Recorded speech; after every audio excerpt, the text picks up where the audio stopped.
এক লোক বাড়িতে এসে তার ভাবিকে উড়াধরা পিটানো শুরু করেছে। লোকটার পিটুনি খেয়ে তার ভাবি জোরে জোরে চিৎকার চেঁচামেচি শুরু করে দিল। এদিকে এলাকার সমস্ত লোকজন তাদের বাড়িতে চলে আসলো কি হয়েছে তা দেখার জন্য।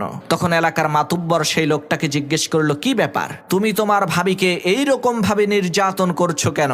তখন সেই লোকটা বলল, মাতবর সাহেব আর বইলেন না, আমার ভাবির চরিত্র মোটেও ভালো না। মাতবর বলল, আচ্ছা তাই নাকি? তো তোমার ভাবি কি এমন খারাপ কাজ করেছে যার কারণে তুমি তাকে এইরকম ভাবে পেটাচ্ছ? তখন সেই লোকটা বলল, মাতবর সাহেব কি বলবো দুঃখের কথা, আমাদের এই এলাকার যাকেই আমি জিজ্ঞেস করি, কি ভাই মোবাইলে কার সাথে কথা বলেন, আজব ব্যাপার, সবাই বলে তোমার ভাবির সাথে কথা বলি। তাহলে মাতবর সাহেব আপনিই বলেন আমার ভাবির চরিত্র কত খারাপ, সে এলাকার সমস্ত পরপুরুষের সাথে মোবাইলে কথা বলে। তখন মাতবর বলল, আরে বেয়াকুব, আসলে বিষয়টা এইরকম না। আসল বিষয় হলো ওই লোকেরা তাদের নিজেদের স্ত্রীর সাথেই মোবাইলে কথা